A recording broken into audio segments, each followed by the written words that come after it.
That's what the law now says. Even if it is pending in NCLT, NCLAT, even High Court and Supreme Court, I mean, of course, there is no direct challenge to High Court. Even in Supreme Court, the company has to be liquidated. That's what the law says.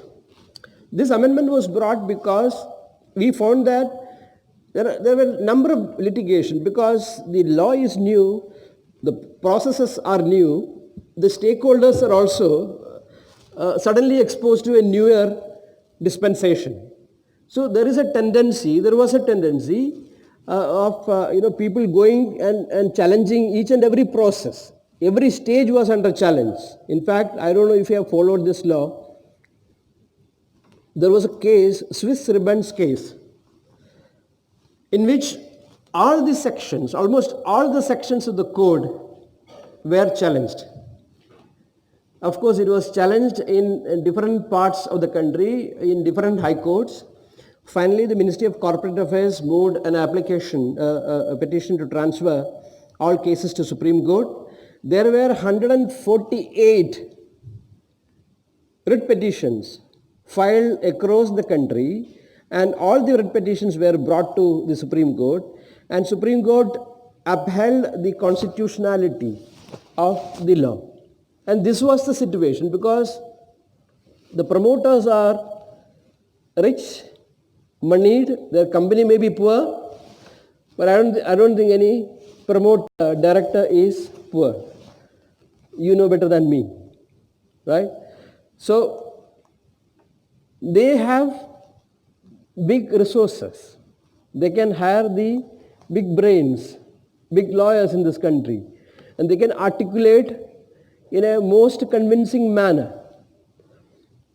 So we found that some of the petitions were filed by, one of the petitions was filed by an economist.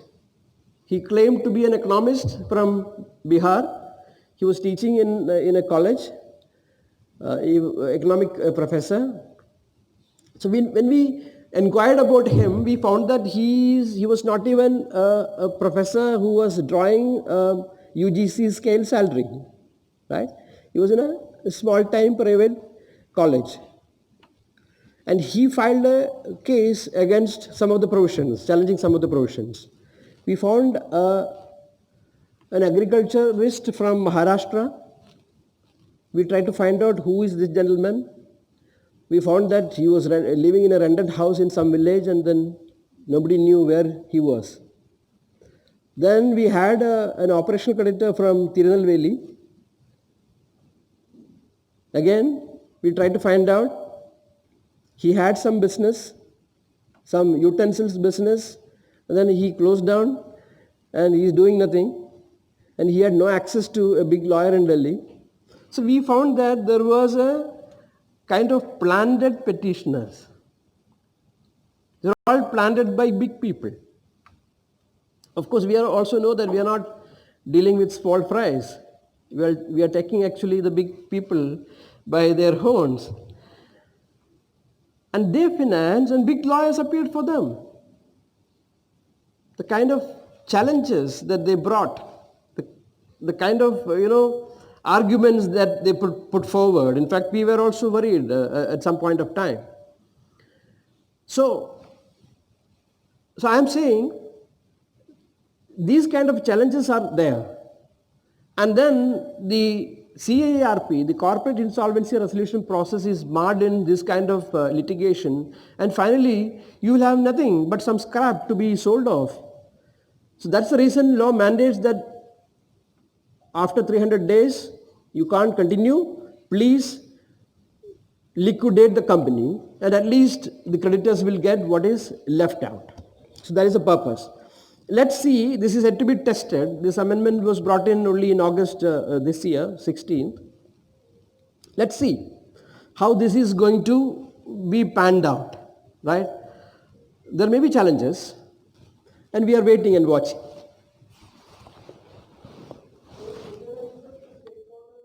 Put it in a way that this is a punishment for even the innocent person.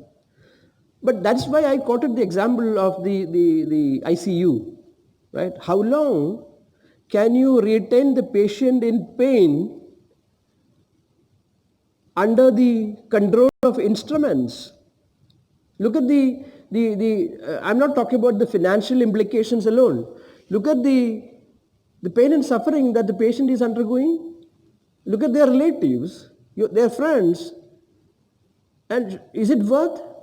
If a person is brain dead and if the parameters are not positive, why not we allow the patient to have an honorable, peaceful death sooner? I mean, this is actually, we take all advices of the doctors and paramedics. We don't just do it. We don't just, unplug the instrument. No. So there must be an end.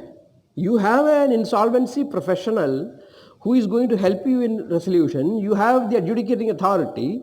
You have an insolvency and bankruptcy board if there are any problems with rules to tweak, to help.